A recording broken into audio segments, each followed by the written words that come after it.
perdone este aspecto medio marciano que me han colocado los organizadores de este evento, porque luego vamos a estar sentados ahí y no en la mesa como en ocasiones pasadas, y para tener ya todo preparado y no tener que empezar luego. En primer lugar, muchísimas gracias una vez más por la invitación y la posibilidad de extender aquí mis ideas, que si tienen una línea, digamos, continua durante los últimos 12 años o algo así, es que yo padezco de una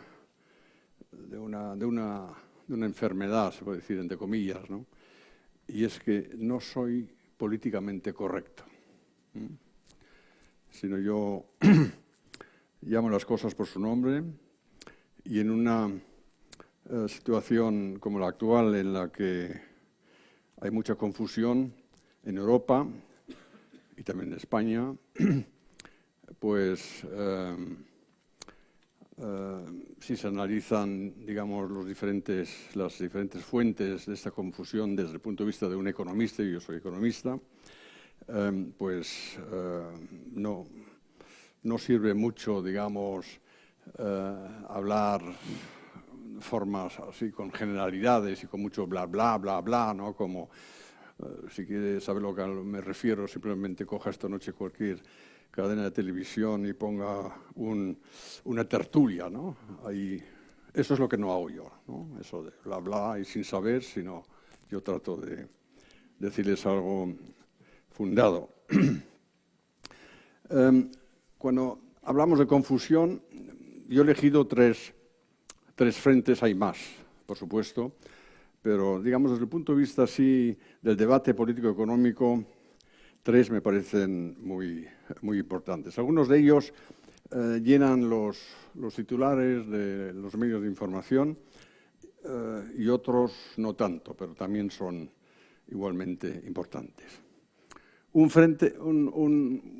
confusión que tenemos es el que muchos afirman que la economía europea está abocada a un largo periodo de estancamiento. Es decir, que no tenemos perspectivas de crecimiento, y esto, claro, es una perspectiva un tanto penosa. Un segundo frente de confusión afecta a la zona euro directamente, y digamos, el principal protagonista de crear esta confusión es el presidente del Banco Central Europeo, Mario Draghi, el de advertir continuamente frente al peligro de una espiral deflacionaria en nuestra economía, ¿no? Deflación significaría que terminaríamos todos en una recesión alargada, con mucho desempleo, y igualmente otra vez con pocas perspectivas de actividad empresarial. Y el tercer frente, también relacionado con la zona euro, pero ya más, digamos,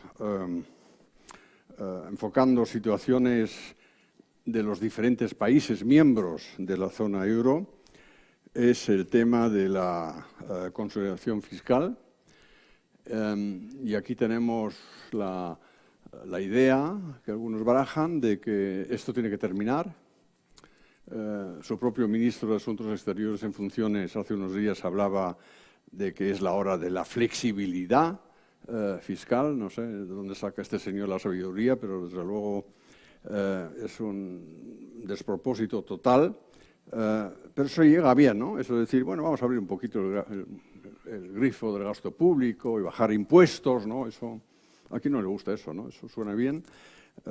Y yo creo que es otra confusión, porque no tiene en cuenta determinados efectos colaterales que son a todas luces perniciosos.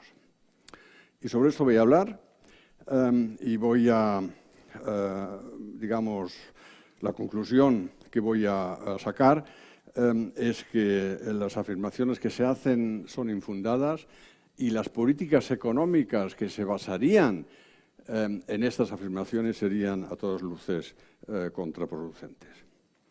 Empecemos con el tema del estancamiento secular. Es verdad que en la zona euro tenemos un crecimiento moderado, 1,5% del Producto Interior Bruto para este año y también para el próximo, según los análisis de la Comisión Europea y el Banco Central Europeo y de otros. Esto es lento, es la mitad más o menos de lo que se registra a nivel global, pero es al fin y al cabo crecimiento, pero poco, ¿no? Y entonces, pues, el temor es de que esto termine en un estancamiento. ¿Y por qué surge este temor? Si uno se remonta a la historia y recuerda, aunque sea simplemente leyendo la literatura relevante sobre esto, recuerda la Gran Depresión en los años 30 del siglo pasado.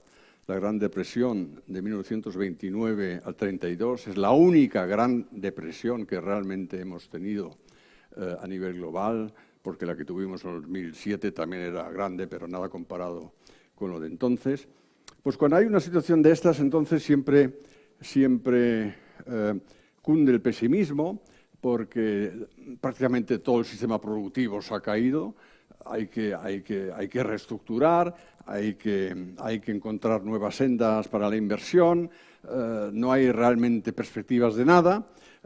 Y entonces, por aquel entonces, un famoso catedrático de la Universidad de Harvard, profesor Hansen, acuñó este término del estancamiento secular, que se iba a producir un estancamiento secular.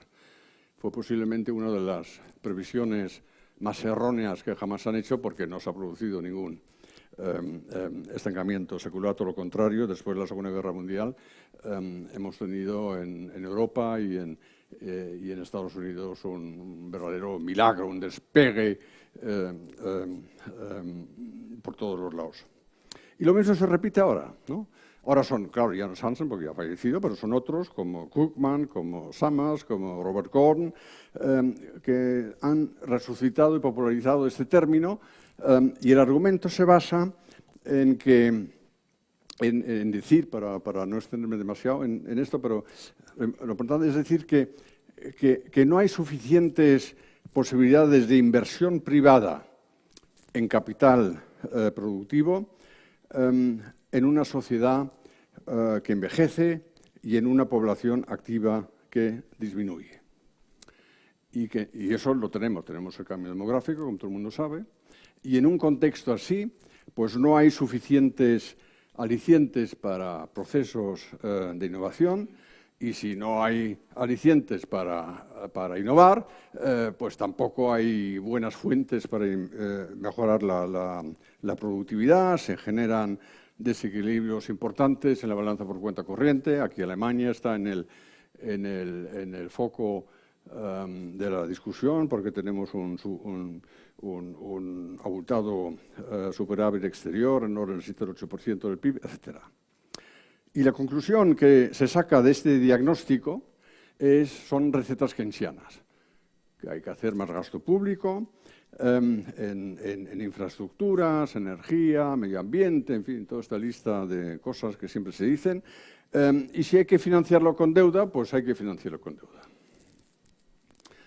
El problema con este enfoque es que únicamente se centra en el lado de la demanda de la economía. Y eso lo sigue haciendo mucha gente. O sea, el keynesianismo ha entrado en muchos cerebros, incluso economistas y políticos y periodistas que ellos mismos no se declararían como keynesianos, pero cuando se ponen a escribir lo hacen así, ¿no? Todo se analiza desde el punto de la demanda. Todos hablan siempre de la demanda. Contabilidad nacional, demanda. PIB, demanda. Es siempre demanda. Y se les olvida de que la economía también tiene un lado de la oferta. Y el lado de la oferta es el lado en el que están los empresarios, en el que están aquellos que toman decisiones sobre inversiones, en el que están los trabajadores o la gente joven en el momento de decidir sobre un aprendizaje o una carrera universitaria, en el que están todos aquellos que llevan a cabo innovaciones, desarrollan nuevos productos, penetran nuevos mercados. Todo eso es lo que nosotros los economistas llamamos la oferta, al lado de la oferta de la economía. La dificultad en la comunicación es que este lado de la oferta no se refleja tan fácilmente en la contabilidad nacional que tiene todo el mundo, que aquí publica el Instituto Nacional de Estadística y en Alemania el nuestro y tal, porque lo otro es mucho más complicado, hay que analizarlo a fondo. Pero este lado de la oferta existe. Y tenemos actualmente un ejemplo, digamos,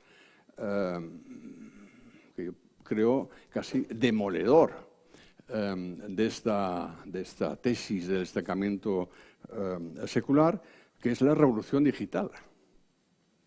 La revolución digital, si no es que los estados la impidan, y no creo que lo hagan, y si además la combinamos con la creación de un mercado único digital entre los estados miembros, y sobre esto está trabajando la Comisión Europea, esto va a significar un impulso enorme a la productividad y el crecimiento económico. Porque habrá nuevas formas en el mercado de trabajo, habrá nuevas formas de producir, se crearán nuevas profesiones que ni siquiera las podemos describir hoy en día porque no lo sabemos, porque eso surge igual cuando vino lo de Internet o más atrás lo de la revolución robótica y tal. Estas cosas solamente las sabemos cuando ya están, digamos, en la realidad económica. Pero lo que sí sabemos es que una vez que esto tome su velocidad, pues nos cambia todo el sistema productivo a mejor. Y por lo tanto, pensar que en esta situación pudiera haber estancamiento es un poco extraño, ¿no? Y de hecho estamos viendo, como, no en España precisamente, pero en otros países de la Unión Europea, como las empresas no muestran ningún cansancio en cuanto a I+D, o sea, investigación y desarrollo, sino todo lo contrario. Lo incrementan. Aquí España tiene una tarea pendiente, pero también aquí en España, en determinados sectores, ya se ven los primeros, digamos, los primeros ejemplos de hacer buen uso de las nuevas tecnologías digitales. Por lo tanto, de estancamiento secular, nada. Ahora, lo que sí es necesario para que todo esto funcione así, como lo estoy diciendo, de que tenemos perspectivas de crecimiento, incluso también teniendo en cuenta el cambio demográfico, es que se den tres condiciones de tipo institucional. Una, que el Reino Unido no se salga de la Unión Europea. Es decir, que el referéndum sobre el Brexit el 23 de junio no salga adelante.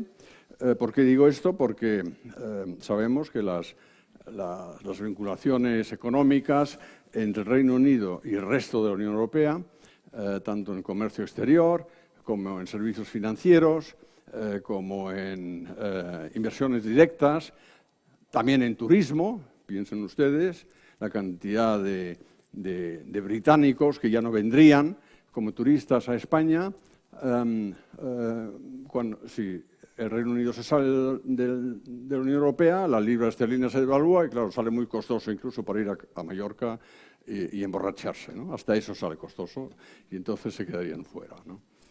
Por lo tanto, es importante, si queremos tener en la Unión Europea en general un buen marco de crecimiento económico, que nos mantengamos todos unidos. No que nos hagamos más grandes, no hay que pensar en nuevas ampliaciones. Yo de eso soy muy escéptico, pero los que estamos ahora en esta Unión Europea, que sigamos estándolo. Segunda condición es que las negociaciones sobre este famoso Acuerdo Transatlántico de Comercio e Inversión, el TTIP, entre la Unión Europea y Estados Unidos, concluya exitosamente. Aquí tenemos un problema serio porque se ha formado en contra de este tratado una alianza beligerante entre sindicatos, ecologistas radicales, ONGs intransigentes, la izquierda política, en España es Podemos, y estos se unen luego con poderosos grupos de interés en determinados sectores, agrícola, audiovisual, editorial, etcétera. Todos estos juntos están en contra de ese tratado sin realmente poder explicar por qué, ¿no? Se inventan siempre algunas fórmulas de que bajarían nuestros elevados estándares de medio ambiente y de sanidad que tenemos aquí en Europa y dan la impresión de que cualquier europeo que vaya a Estados Unidos a pasar ya vacaciones ya no vuelve porque ha muerto porque ha tomado alimentos genéticamente preparados, ¿no? Yo no conozco a ninguno, pero parece ser que hay algunos, ¿no? Y esto es un problema serio porque tanto la Comisión Europea ya está empezando a vacilar. Dicho de paso, las negociaciones por el lado de la Comisión Europea la lleva un funcionario español muy competente en estos asuntos. Y los políticos también ya están empezando a que, bueno, vamos a ver lo que hacemos y tal. Y esto, si esto fracasa, fracasa también la creación de un mercado de 800 millones de habitantes, con todo lo que esto significa en términos de nuevas posibilidades de actividad, de nuevas posibilidades de creación de empleo. Y por eso os digo que para que el fantasma ese del estancamiento secular desaparezca, tenemos que también hacer buen uso de las posibilidades de integrarnos económicamente al máximo con los Estados Unidos. Y la tercera condición, y posiblemente la más esencial para que no tengamos estancamiento secular de ningún tipo, es que mantengamos el mercado único europeo. Para mí, el mayor logro de la integración europea es este, no la creación del euro. La creación del euro era absolutamente innecesaria, pero bueno, se ha hecho por razones políticas. Pero el crear un mercado único europeo sin regulaciones, abrirle a las empresas las posibilidades de establecerse donde quieran, también a los profesionales ir donde quieran, también a los trabajadores trabajar ahí donde quieran, sin que haya obstáculos importantes. Esto es muy positivo, ha sido muy positivo para la evolución económica en la Unión Europea. Pero ahora tenemos el tema con el terrorismo y estas cosas y tenemos ya las primeras fisuras en el Tratado de Schengen. Y si Schengen se nos viene abajo, se nos viene también abajo la libre circulación de las personas y de las mercancías. Y si esto se nos viene abajo, pues entonces volveríamos a reintroducir aranceles y otro tipo de regulaciones en las fronteras, no ya solo para las personas, sino también para las mercancías, y esto ocasiona un coste económico nada desdeñable, como demuestran muchos estudios que se han hecho sobre este tema.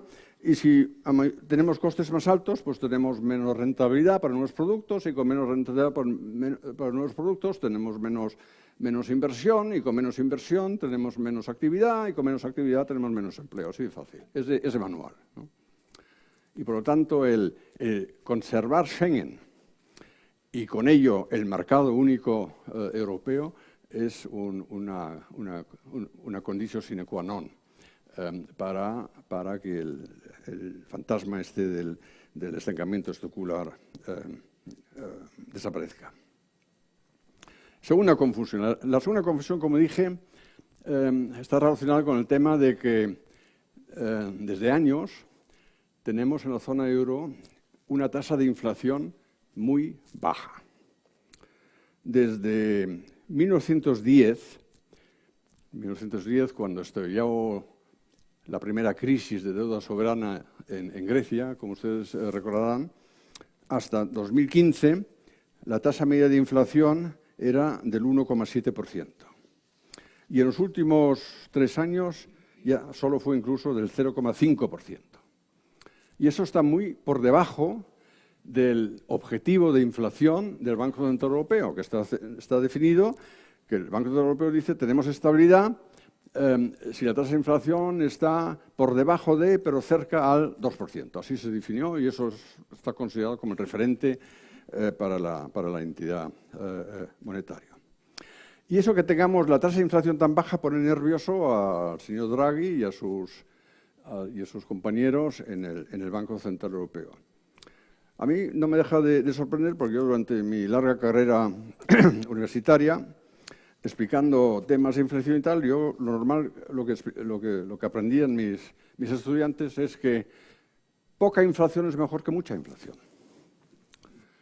Poca inflación es mejor que mucha inflación porque cuando la inflación es baja no hay distorsiones de precios en los mercados, tampoco se expropia a los que tienen patrimonios financieros, que eso siempre se olvida, ¿no? La inflación es un impuesto subrepticio y sin aprobación parlamentaria para todos aquellos que tengan patrimonios financieros, ¿no? Empezando con los ahorradores, a los que les contamos que es bueno, en vista del cambio demográfico, que empiecen ya a organizarse desde su juventud, métodos de previsión para cuando lleguen ellos a la edad de jubilación, porque cuando lleguen los jóvenes que están sentados aquí a la edad de jubilación ya ni siquiera sabrán escribir la palabra pensión, ¿no? Porque posiblemente ya ni exista, ¿no?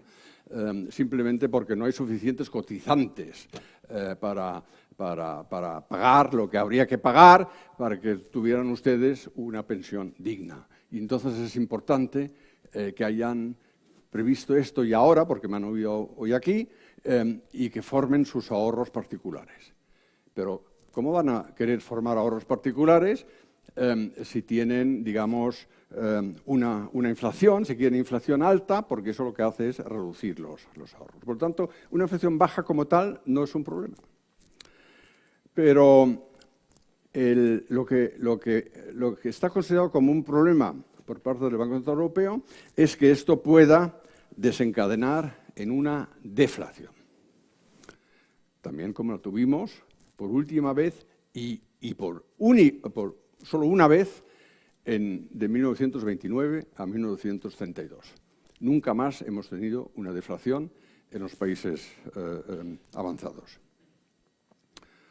Pero si uno mira los datos, o sea, la evidencia, y no se asusta porque la tasa de inflación sea tan baja, entonces se encuentra uno con un escenario que no es compatible con un escenario de deflación.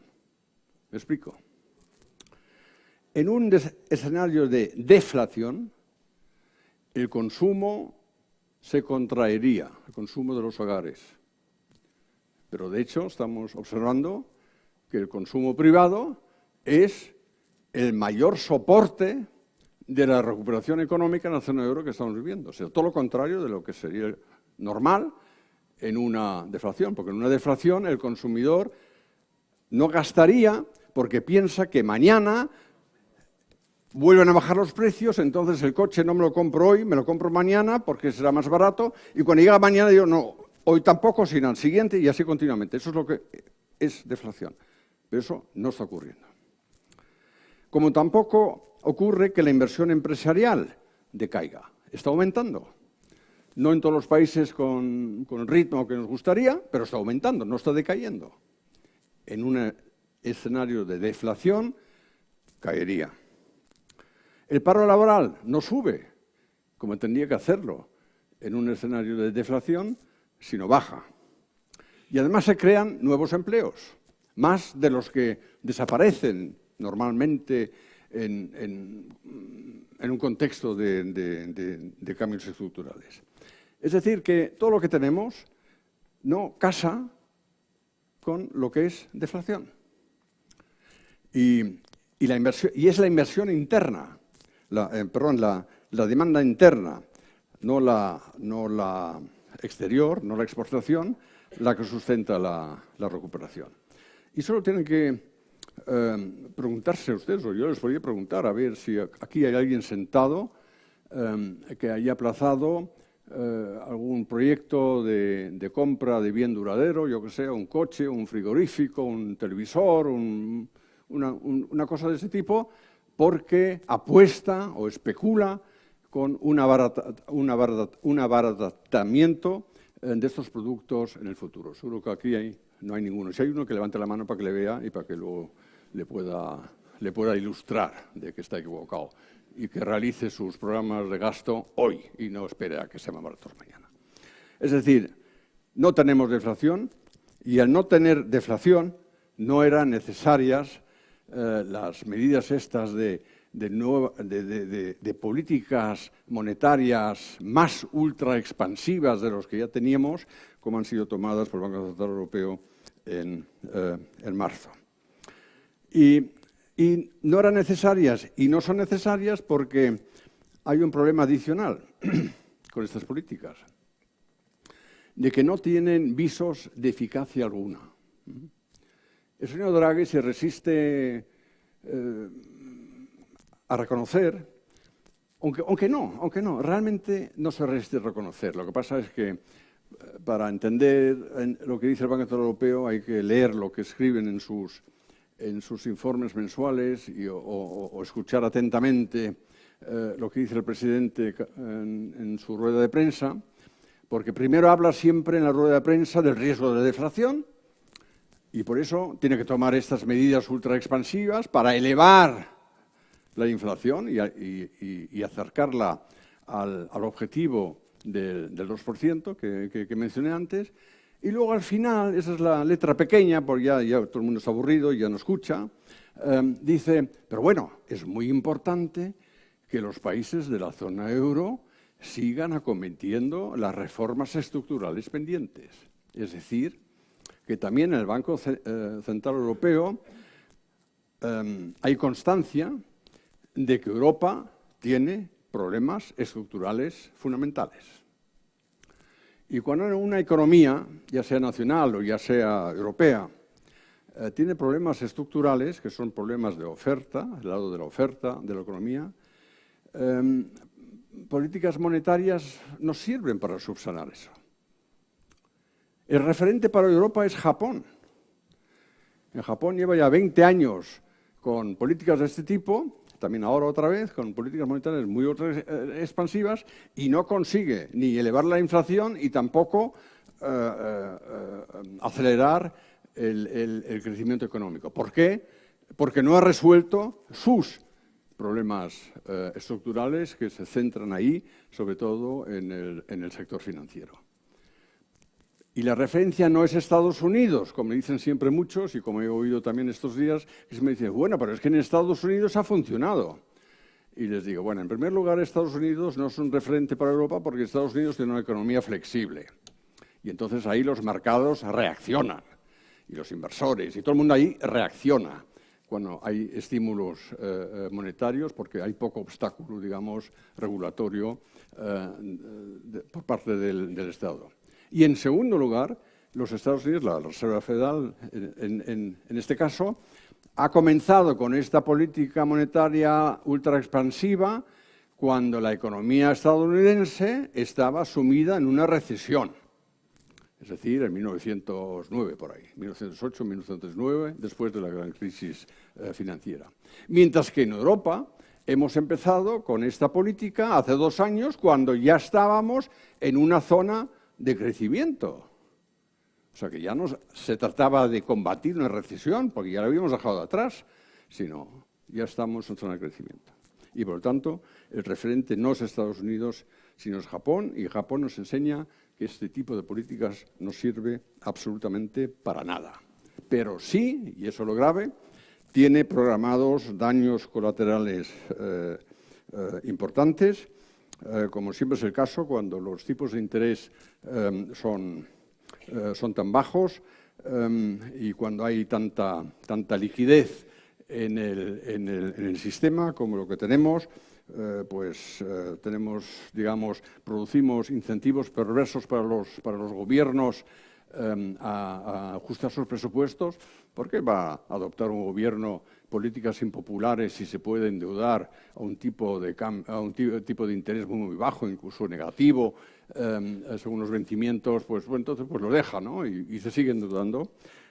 Tenemos sabemos en diversos países que financiamos empresas o inversiones en empresas que no tienen realmente un proyecto de futuro, pero como no es caro tomar un crédito bancario, que es como se financian normalmente las empresas aquí en Europa, a diferencia de Estados Unidos, donde se financian a través del mercado de capitales, pues bueno, entonces mantenemos, digamos, empresas que de hecho deberían de desaparecer del mercado, pero no desaparecen porque pueden seguir subsistiendo con estos costes financieros. Tenemos burbujas inmobiliarias, incluso en Alemania ya tenemos los primeros síntomas, ocurre esto, porque como es tan barato tomar una hipoteca, pues nada, venga, adelante. Cae el ahorro privado, como dije antes, se pone muy de moda una cosa que se llama, en términos correctos, se llama atesoramiento de dinero en efectivo en cajas de seguridad.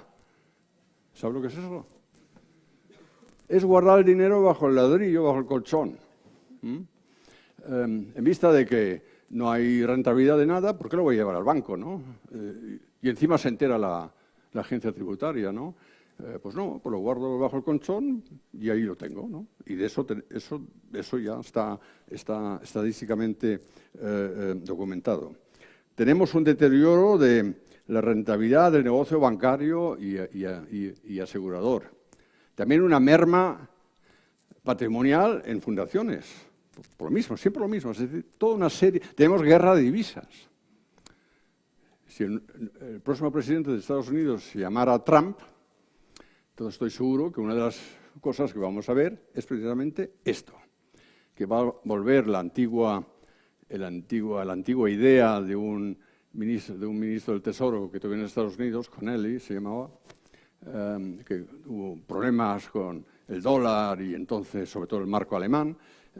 Esto fue en los años 80, años 70, 80, que dijo: el dólar es nuestra moneda, pero vuestro problema. Y los Estados Unidos siempre han jugado esta baza, si les interesaba, de debilitar el dólar y de esta forma provocar una apreciación de la otra moneda, ahora sería del euro, con todas las repercusiones adversas que esto tendría para el sector exterior de nuestras economías.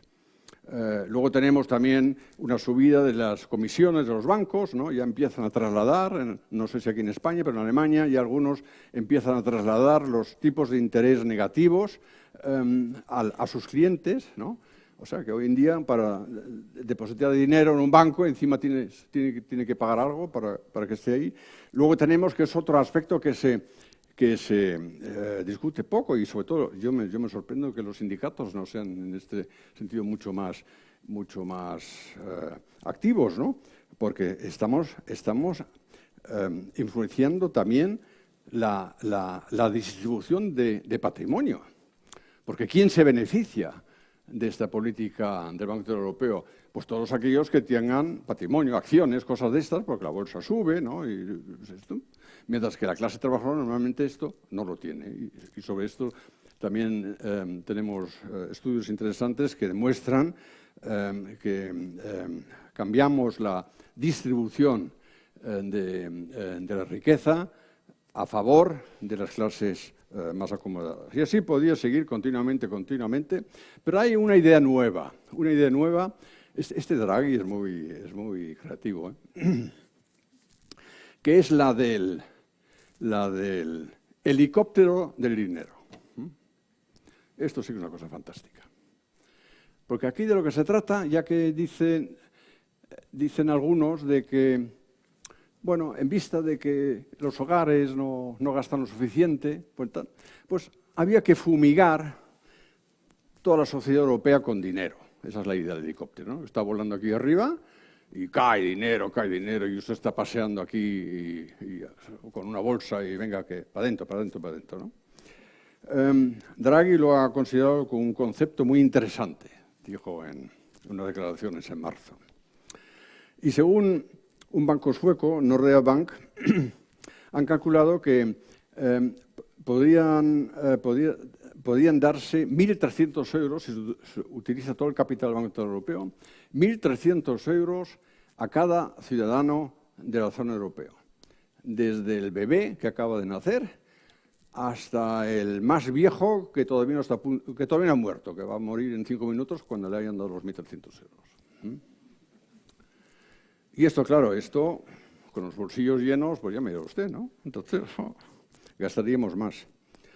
Y si gastamos más, las empresas producen más, entonces hay más empleo. Vamos, estamos en un mundo ideal, ¿no? Es curioso que no, lo del helicóptero, aunque en el mundo académico se ha discutido una que otra vez este tema, pero mi amigo Otmar Issing, el que fue durante los primeros años del Banco Central Europeo el jefe economista de esa entidad, lo ha calificado como, entre comillas, trastorno mental en toda regla. Y creo que no se puede describir de otra forma. Porque hablando en serio, el Banco Central Europeo está haciendo política no convencional de expansión cuantitativa, como lo llamamos en nuestra jerga económica, desde hace 2 años. Y no está obteniendo los resultados apetecidos.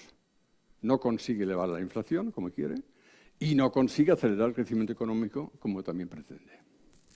Entonces, la pregunta que uno se hace, claro, inmediatamente, sin querer entrar mucho ahora en análisis de teoría monetaria y tal, es decir, es preguntarse por qué sería más efectivo una expansión cuantitativa, mediante helicóptero, para el pueblo. Los hogares podían también reaccionar de una forma completamente distinta si reciben mucho regalo de dinero a precio cero, de forma ricardiana, como decimos. Es decir, si uno tiene mucha deuda, dice, hombre, voy a aprovechar esto para reducir deuda. Como hacen muchos, por ejemplo, cuando les toca la lotería de Navidad. Algunos se la gastan y tal, ya lo sé, pero también hay otros que dicen, bueno, esto me va a permitir pagar una hipoteca o reducir una deuda, en fin, es justo ese comportamiento. No gastar más, sino gastar menos, ¿no? Y muchos también podían hacerlo porque tienen que temer futuras subidas de impuestos. Es un poco complicado esta reflexión, pero tengo que hacerla. ¿Por qué tienen que temer una subida de impuestos? Porque con el helicóptero de dinero al gobierno se le escapan los beneficios que recibe ahora del Banco Central Europeo, los beneficios del Banco Central Europeo que se generan a través de las operaciones de la entidad monetaria, con bonos del Estado, con divisas, con todo ese tipo de cosas. Y entonces está previsto en todos nuestros países que gran parte de estos beneficios van a parar directamente al Ministerio de Finanzas. En su caso, al señor Montoro. Pero si el Banco Central Europeo ya no hace estas operaciones porque se ha subido el helicóptero y extiende todo el dinero en la sociedad, pues ya no hay esta recaudación adicional, que es importante. Hablamos de miles de millones de euros en cada uno de los países. Y entonces el gobierno, pues en vista de que se le ha ido una fuente de ingresos, pues seguramente se le ocurrirá subir impuestos. Y esto es lo que podrían anticipar ya hoy todos aquellos que reciben este dinero y decir, esto va a subir impuestos, pues voy a ahorrar un poco, voy a tener algo bajo el ladrillo, donde sea, para el día de mañana cuando ocurra esto. El gran físico, premio Nobel Albert Einstein, o Einstein, como dicen aquí, para que me entiendan de qué hablo, el de la fórmula, ¿no? Este dijo, esto no solo se dedicó a la física y a la teoría relativa, sino también dijo, y cito, dijo, algo que no cuesta nada no tiene valor alguno. Y yo creo que eso es verdad, y eso es una experiencia que hacemos también en nuestra vida, ¿no? Si una cosa no cuesta nada, pues lo vemos al medio ambiente, ¿no? Si no cuesta nada entrar en el bosque y pisarlo todo y medio destruirlo, pues terminan nuestros bosques como terminan, o nuestras praderas como terminan, ¿no? Ahora, si uno pone una alambrada al lado y exige un precio de entrada y tal, entonces uno se lo piensa y se comporta de otra forma. O sea, eso es así, ¿no? Y con el helicóptero de dinero podía ocurrir lo mismo, porque nuestra moneda, el euro, se convertiría en un non-valeur, no valdría nada.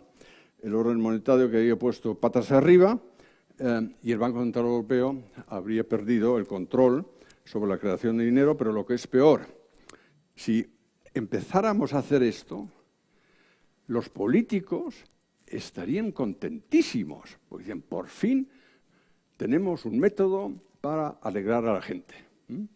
Entonces llamarían continuamente al señor Draghi o al que sea presidente del BCE y dirían, mira, sigue mandando el helicóptero y tú fumiga, tú fumiga. No te preocupes, por producir dinero facilísimo hoy en día con las maquinarias que tenemos. Y entonces, pues, prácticamente habríamos terminado con todas las ideas y los intentos de sanear nuestros sistemas financieros y fiscales y, sobre todo, hacerlos sostenibles en el tiempo. Y por eso, lo mejor que podía hacer el Banco Central Europeo es no seguir con esta idea, es decir, librarse de este trastorno mental, como dice Ising, dejar el helicóptero en tierra y empezar cuanto antes con los preparativos para reconducir la política monetaria a unas sendas de normalidad, algo parecido como lo está haciendo ahora la Reserva Federal. Es importante que el mecanismo de tipos de interés funcione. ¿Qué significa funcione? Significa que los tipos de interés tienen que reflejar los riesgos de inversiones, tienen que reflejar la solvencia de aquellos que demandan préstamos, sean privados o sea el Estado, y tienen que asegurar que la asignación de capital sea lo más eficiente posible. Y eso solo lo conseguimos si los tipos de interés están, digamos, a niveles normales, que nosotros calculamos con diferentes métodos. Diríamos que actualmente más o menos alrededor del 2,5% y no el 0%, como lo tenemos actualmente. Bien, el tercer punto de confusión es el tema de si seguir con la consolidación fiscal o si relajarnos. Y esto de la relajación fiscal, este nuevo paradigma, tiene muchos argumentos en el debate político. Les voy a mencionar solo dos. Uno va por el camino de decir de que, bueno, muchos de nuestros países están en una situación de emergencia debido a la crisis de los refugiados. Porque la crisis de refugiados, claro, produce costes presupuestarios de todo tipo, como expliqué aquí en mi última conferencia, y además hay estragos en el presupuesto de defensa porque hay que combatir a estos terroristas y tal. Bien. Los estudios que tenemos sobre este tema, empezando con los de la Comisión Europea y de otros, nos dicen que sí, hay costes, pero nada de situación de emergencia, sino todo esto es perfectamente asumible. Tanto en Alemania, que ha acogido en los últimos meses aproximadamente 1 millón de refugiados, como en España, que ha acogido, si estoy bien informado, 35. No creo que haya tenido esto, digamos, un impacto fuerte sobre los presupuestos, pero en el debate público y sobre todo en estas tertulias con tanto participante documentado, nadie toma nota de esta evidencia empírica. Esto es un camino de argumentos de por qué hay que relajarse fiscalmente. El otro, y ese es más serio todavía, viene de todos aquellos que creen en la virtud del deficit spending, es decir, de hacer déficit públicos para impulsar la actividad, que creen en ello y se olvidan, y eso es lo grave, y se olvidan de que en una economía abierta como la europea, los multiplicadores del gasto público son muy pobres.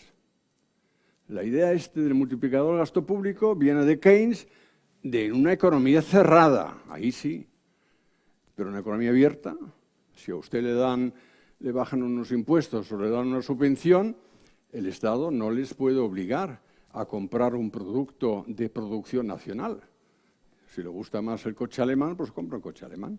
Y si le gustan más los juguetes chinos, pues compra juguetes chinos. Es decir, que todo lo que haga un Estado determinado en materia de política expansiva fiscal se evapora y puede terminar siendo un estímulo para otras economías. Esa experiencia la hizo, por cierto, el presidente Mitterrand en Francia en su primer gobierno, que yo me acuerdo entonces que también hizo cosas parecidas, que hay que hacer más gasto público, hay que subir los salarios para que la gente compre más, y los franceses lo han hecho, yo lo he visto, cómo los franceses lo han hecho. París se llenó de coches Volkswagen Golf. Y nosotros lo hemos estudiado, por aquel entonces, estoy hablando de principios de los años 80, lo hemos estudiado en Alemania como uno de los mejores programas de expansión coyuntural jamás habidos en Alemania, hechos por un extranjero. De esto el señor García Margallo no se ha enterado, porque si no, no hablaría de lo bueno que sería una mayor flexibilidad en la política fiscal. Pero tenemos a Matteo Renzi, para darle otro ejemplo de tal. Matteo Renzi es partidario de que no se apliquen tan estrictamente las reglas fiscales del Tratado de Maastricht y sobre todo el objetivo ese del 3% como umbral para el déficit público, porque tiene que haber más déficit, porque es eso lo que fomenta la recuperación económica en un país. Y ha puesto como ejemplo explícitamente a España, para que luego regañen ustedes al señor Rajoy porque no cumple con su objetivo de déficit. Al contrario, desde Italia aplauden oficialmente, desde el gobierno de Italia aplauden el incumplimiento de déficit aquí en España y dicen que España solo por eso está teniendo la recuperación económica, que es la más rápida que observamos actualmente en la zona, gracias a no haber cumplido con el déficit público. Bien, estas ideas, como ustedes saben, también las tenemos aquí en su país, desde los sectores, ¿cómo se autodeclaran?, reformistas y progresistas. Mire, yo los llamo retrógrados. Yo los llamo retrógrados. Se llaman Sánchez o se llaman Iglesias, me da igual, o Garzón, o como se llaman. Son todos retrógrados. ¿Por qué? Porque si algo hemos aprendido en los últimos años de las consecuencias que tienen orgias de gasto público, es que al final empobrecen todos. Y al final se imponen las reglas de mercado, nos gusten o no, no es cuestión de ideología, sino están ahí. Mientras que no tengamos una economía planificada y un Estado totalitario, a lo mejor lo tienen pronto, no lo sé, pero mientras que no tengamos eso, valen las reglas de mercado y al final lo pagamos todos. Y el que tenga dudas, que se lo pregunte a los griegos. Lo que pasaron desde principios del año pasado, cuando llegó al poder Syriza y Alexis Tsipras, con las políticas progresistas que tuvieron por aquel entonces.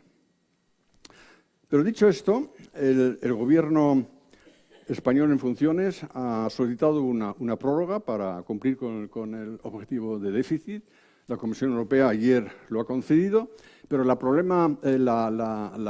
pregunta fundamental que nos hacemos fuera de España, aquí a lo mejor ustedes no se la hacen, pero que nos hacemos nosotros en Alemania y en otros países, es que si en el futuro nos podremos fiar de España.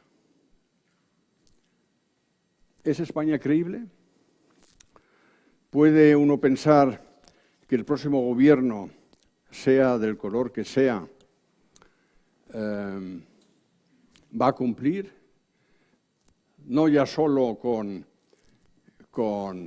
el objetivo que ha propuesto el señor Guindos hace 4 semanas para 2017, ¿no?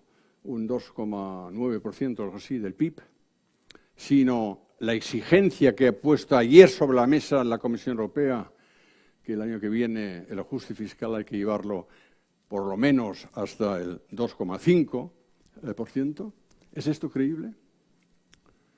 Sabiendo que en este país hay una serie de comunidades autónomas díscolas que les trae de lado lo que diga el programa de estabilidad presupuestaria y sostenibilidad financiera, como bien saben, empezando con Cataluña y pasando por Valencia, que son las dos que prácticamente están en quiebra, pero también otras que tampoco lo hacen mucho mejor. Y además teniendo en cuenta el problema de la seguridad social en este país, que arroja un déficit de carácter estructural debido al cambio demográfico, cuantioso, en el orden del 2% del PIB, y esto es como una bomba de relojería. Y esto a corto plazo posiblemente solamente se pueda arreglar tirando de todos, es decir, subiendo impuestos. ¿Y se va a hacer esto? Es decir, tengan cuidado de no tener que asumir el papel de país riesgo, porque a los demás no nos haría ninguna gracia. España es 10 veces Grecia. Y mire la que se armó en los últimos años con Grecia, desde mayo de 2010 y sobre todo en el último año.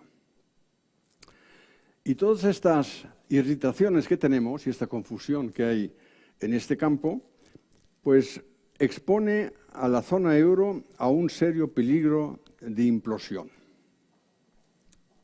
No es que vaya a desaparecer el euro como moneda seguirá siempre ahí, ¿no? Pero no sería ya un sistema, una moneda, digamos, estable y acreditada en el sistema monetario internacional, etcétera. Esto a los populistas políticos de moda,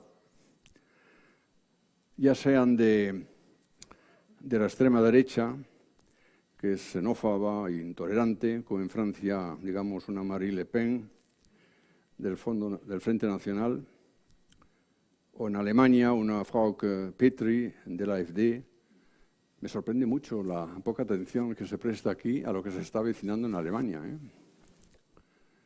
Estamos posiblemente hablando del final de la era Merkel,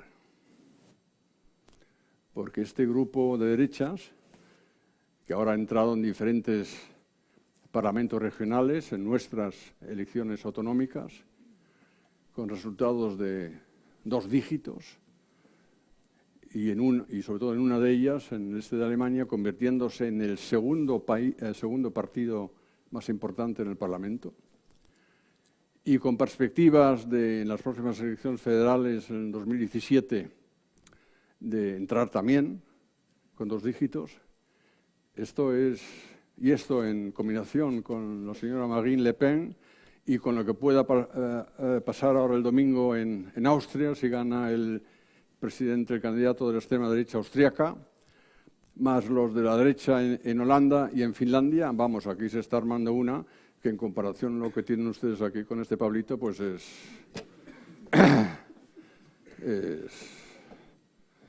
de seria gravedad. Pero ya que he mencionado a Pablito, a este tampoco le importa que la zona euro se exponga a un riesgo de implosión si no se cumplen los requisitos de la consolidación fiscal, porque tiene otros objetivos. Defiende una ideología leninista, el poder totalitario, no comparte los principios fundacionales de la Unión Europea, etc. Pero los los líderes políticos serios, que también los tienen, estos sí debían de tener mucho cuidado de no jugar demasiado fuerte esta carta del relajamiento fiscal o de la flexibilidad fiscal, como dice su ministro, porque se les podía escapar de la mano. No tenemos posibilidades ilimitadas de siempre retirar otra vez la zona de la zona euro del abismo cuando se aproxima demasiado al precipicio.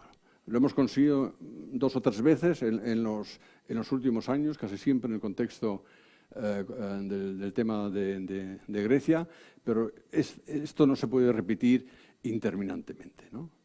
Indefinidamente. Y por lo tanto hay que tener aquí mucho cuidado y no es momento de cambiar de paradigma fiscal, sino todo lo contrario. Yo creo que la consolidación fiscal sigue siendo absolutamente necesaria y esto implica contención del gasto público y máxima efectividad en la recaudación tributaria. ¿Y qué significa esto? Cuando se habla de control del gasto público, todo el mundo siempre dice otra vez recortes del gasto. Posiblemente haya que hacer uno que otro recorte del gasto, pero no solo hay que pensar en recortes de gasto, hay que ser un poquito más imaginativo. También es posible y es necesario, también en este país, pero no solo en este, también en otros países de la zona euro, elevar el rendimiento del gasto. Ahí los potenciales no utilizados hasta ahora son enormes, también en servicios públicos fundamentales. También se pueden potenciar, digamos, las posibilidades que hay en la financiación de inversiones en infraestructuras mediante colaboraciones público-privadas. En Alemania ya tenemos algunas experiencias sobre esto, Inglaterra también tiene experiencias sobre esto, esto funciona bastante bien. Y eso significa subir el rendimiento del gasto. Y eso reduce la necesidad de reducir el gasto, de recortar el gasto que a tanta gente asusta. Y con respecto a mejorar la recaudación tributaria, no solo hay que pensar en subir impuestos, aunque a lo mejor uno que otro habrá que subirlo, sino también pensar en cómo acabar con el fraude fiscal, cómo erradicar la corrupción, cómo aflorar la economía sumergida. En fin, aquí también hay grandes potenciales, no solo en España, sino, repito, también en otros países, también en Alemania, y que esto daría ingresos adicionales a los gobiernos. Es decir, seguir con la consolidación fiscal no es una tarea, digamos, hercúlea, ¿no? Es una tarea que se puede asumir, hay que explicarlo, pero que se puede asumir y que tiene grandes ventajas en todos los sentidos. Toda la literatura relevante sobre este tema lo demuestra claramente. Es mejor a medio plazo tener los presupuestos equilibrados a no tenerlos equilibrados. Y uno de los mayores efectos positivos que crean presupuestos equilibrados es el dar la expectativa tanto a empresarios como a las familias de que no va a haber aumentos de la presión fiscal en el futuro. Porque si los presupuestos están equilibrados, si el gobierno es capaz de controlar el gasto y al mismo tiempo tiene un sistema efectivo de recaudación tributaria, no tiene tanta necesidad de endeudarse y entonces tampoco hay tanta necesidad en el futuro de subir impuestos para poder realizar el servicio de la deuda. Es decir, que esto está claramente demostrado y todo el mundo que diga otra cosa es simplemente por razones ideológicas o por falta de creatividad. En fin, y ya con esto termino diciendo que lo que necesita, para acabar con esta confusión, lo que necesita la economía europea es orientación. Esto suena muy fácil, ¿no? Pero ¿cómo dar orientación? Pues mire, como estoy en la conclusión, decir, pues, haciendo todo lo contrario de lo que se está discutiendo y que tiene tanto gancho. Empezando con el pacto eso que han acordado 2 partidos aquí hace unos meses, que por cierto, yo me lo he leído, esas famosas 200 propuestas. En ninguna de ellas, en ninguna, hay ni el más mínimo intento de hacer un cálculo económico de lo que significa. Son todos palabrería. Oiga, yo me comprometo a hacer extender ese acuerdo con otras 200 más. Se me ocurre todo tipo de cosas, se me ocurren. Si no tengo que rendir cuentas de lo que costaría esto o de los efectos colaterales que podría tener esto, si no tengo que decir nada de eso, pues ya solo significa, solo necesito el tiempo para escribirlo y tener un poco de imaginación, ¿no? Eso no es orientación, eso no es dar orientación. Como tampoco es dar orientación si se dice que tenemos que hacer más gasto público o tenemos que repartir la droga del dinero barato, incluyendo el helicóptero, en fin, todo ese tipo de cosas. O que podemos derogar reformas estructurales que se han hecho en el pasado, como si era igual, ¿no? Como si era igual, vamos a derogar la reforma. Acabamos de sacar a mi primo de la UBI porque estaba enfermo, estaba casi medio muerto, pero le ha puesto bien y no, guapo, vamos, venga, vuelve a la UBI, ¿no? Tenemos que hacer algo para que pasado mañana otra, ¿no? O sea, esa forma de pensar es realmente sorprendente, tengo que decirlo, ¿no? Lo que se requiere en la Unión Europea son estrategias coherentes de oferta. Por eso mencioné tanto al principio el tema de la oferta. Es decir, crear condiciones lo más idóneas posibles para que los empresarios quieran invertir, para que la gente joven quiera estudiar, para que todos quieran trabajar y para que todos sean lo más creativos posibles y no se vayan al extranjero. Eso es lo que se llama políticas coherentes de oferta y que afectan a muchos campos. La caja de herramientas de los gobiernos es amplísima, lo pueden hacer. Lo único que tienen que hacer es proponérselo y proponérselo con altura de miras. Muchas gracias.